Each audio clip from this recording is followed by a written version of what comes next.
Montez à la buvette, là. On viendra vous chercher. Mais c'est entendu, mon cher, je m'occupe de ton affaire. Tu peux compter sur moi. Mais c'est entendu, excuse-moi, la tenue va commencer, je suis un peu en retard. Bien.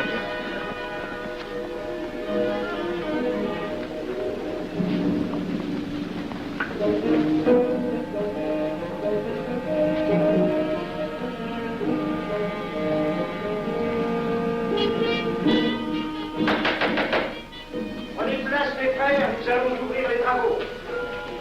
Mon frère Durand, veuillez prendre place à l'ordre.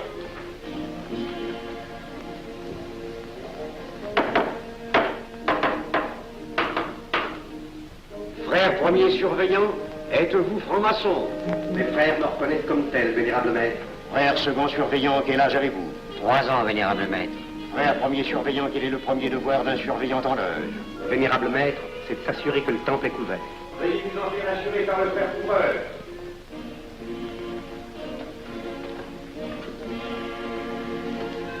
Le temple est couvert, vénérable maître.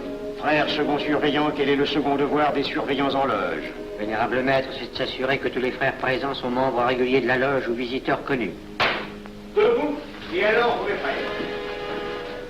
Frère premier et second surveillant, assurez-vous que tous les frères rangés devant vos colonnes sont membres réguliers de la loge ou visiteurs connus.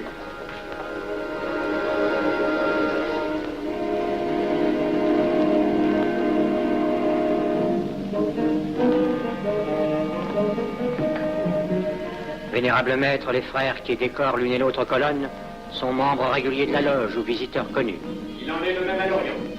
Frère premier surveillant, à quelle heure les francs-maçons opèrent-ils leurs travaux? À midi, vénérable maître. Quelle heure est-il, frère second surveillant? Il est midi, vénérable maître. Puisqu'il est l'heure du travail, frère premier et second surveillant, invitez les frères de vos colonnes à se joindre à vous et à moi pour ouvrir les travaux de la respectable loge des enfants de l'univers Orient de Paris, au grade d'apprenti, en la forme accoutumée. À moi, mes frères, par le signe, la triple batterie et l'acclamation.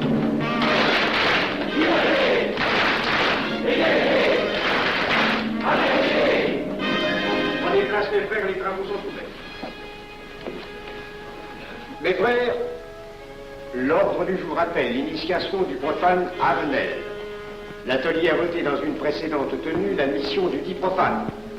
Nous allons donc ce soir le recevoir solennellement. Mon frère couvreur, veuillez aller chercher le profane Avenel qui a écrit son testament philosophique dans le cabinet de réflexion.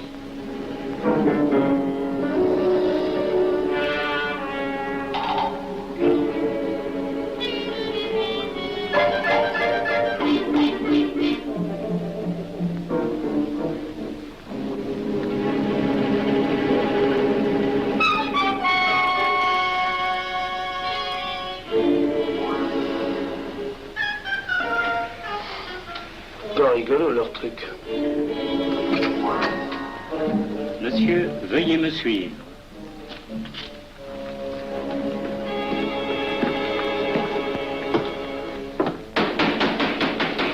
Qui frappe ainsi régulièrement à la porte du temple? Vénérable maître, c'est un profane qui demande à être reçu maçon s'il en est juste et digne. Frères, armez-vous de vos glaives. Faites entrer le profane.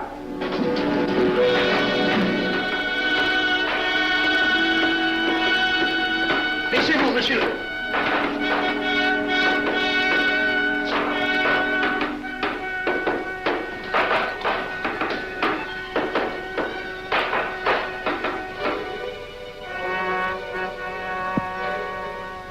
Monsieur, cette épée que vous sentez sur votre poitrine est toujours levée pour punir le parjure. Elle est le symbole du remords qui déchirerait votre cœur si vous deveniez traître à la société dans laquelle vous voulez entrer. Est-ce de votre propre volonté, en pleine liberté, que vous vous présentez parmi nous? Oui. C'est une institution qui ne procède que d'elle-même. Elle prend sa force dans la raison. Persistez-vous toujours dans vos intentions? Êtes-vous bien déterminé à vous soumettre aux épreuves, quelles qu'elles puissent être? J'y consens. En ce cas, confiez-vous à la main qui va diriger vos pas.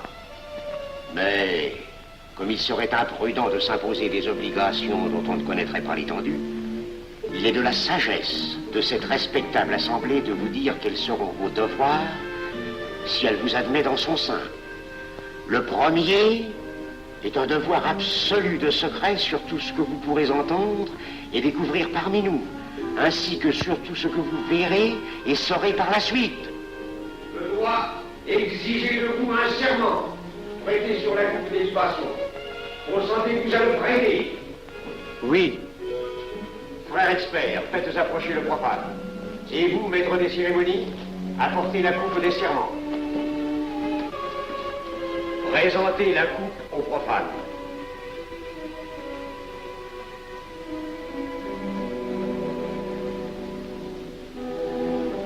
Prononcez avec moi le serment. Je m'engage sur l'honneur, au silence le plus absolu, sur tous les genres d'épreuves qu'on pourra me faire subir. Je m'y engage. Vous devez connaître toute l'importance d'un serment. Si jamais vous manquiez à une parole aussi solennellement donnée, buvez. Buvez! Buvez! Que ce breuvage amer soit pour vous le symbole de l'amertume et du remords que laisserait dans votre cœur le parjure qui aurait souillé vos lèvres. Frère expert, emparez-vous du profane et faites-lui faire son premier voyage.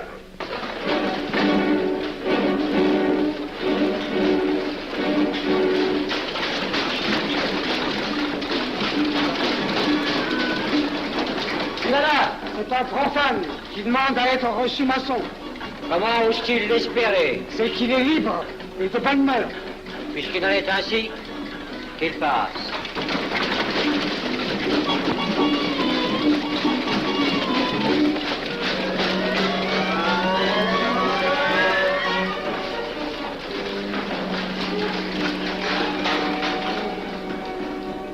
Monsieur, le voyage symbolique que vous venez de faire est l'emblème de la vie humaine.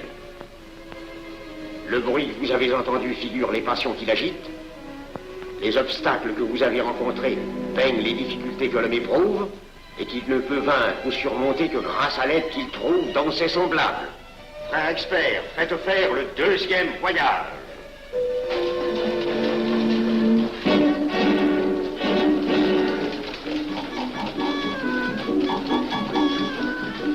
Qui va là? C'est un profane qui demande à être reçu maçon. Comment ose-t-il l'espérer? C'est qu'il est libre et de bonne mœurs. Puisqu'il en est ainsi qu'il passe, et qu'il soit purifié par l'eau.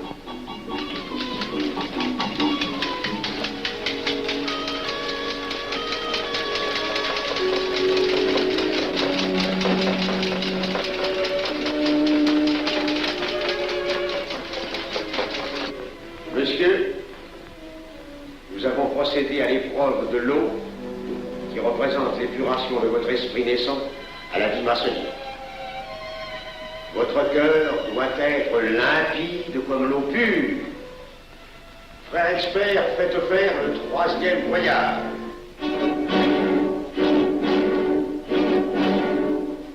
Qui va là? C'est un profane qui demande à être reçu maçon.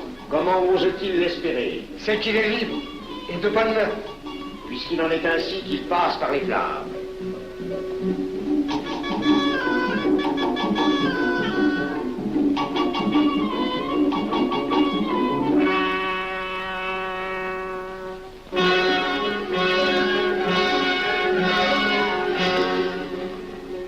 Monsieur, les flammes dont vous avez été environné ont achevé vos épreuves. L'ordre maçonnique dans lequel vous demandez à être admis pourra peut-être un jour exiger que vous versiez jusqu'à la dernière goutte de votre sang pour sa défense et celle de vos frères. Je vais maintenant vous faire prêter serment à la franc-maçonnerie. Frère expert, amenez le profane à l'autel. Mes frères, debout, à l'ordre et lèvent vos mains.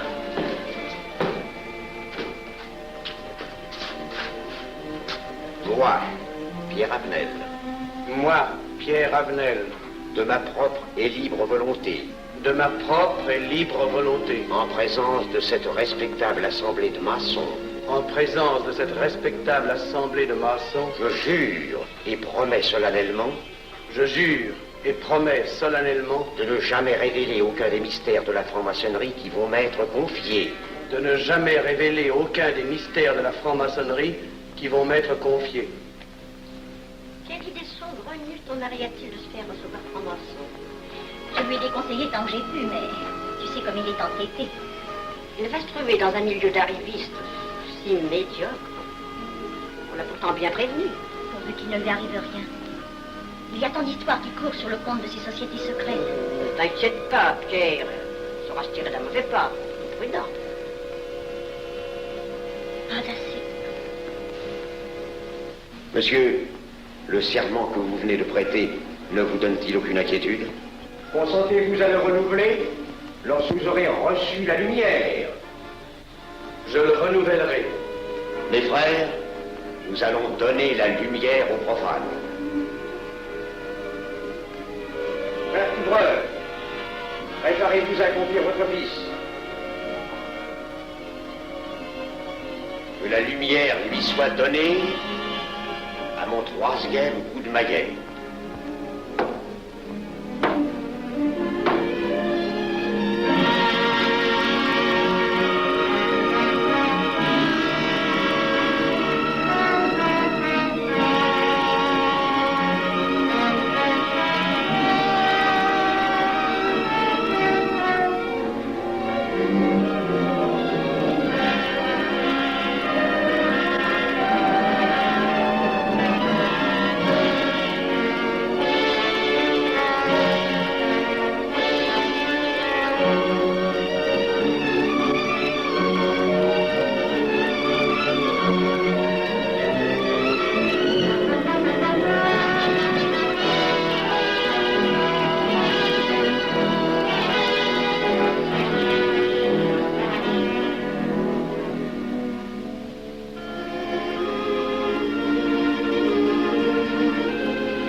Néophyte, ces glaives que vous voyez tourner vers vous vous annoncent que tous les maçons voleront à votre secours si vous respectez et si vous observez nos lois. Mais ils vous annoncent aussi que si vous trahissez votre serment, vous n'échapperez pas à la vengeance de tous les frères répandus sur la surface du globe et qui ont juré de punir le parjure.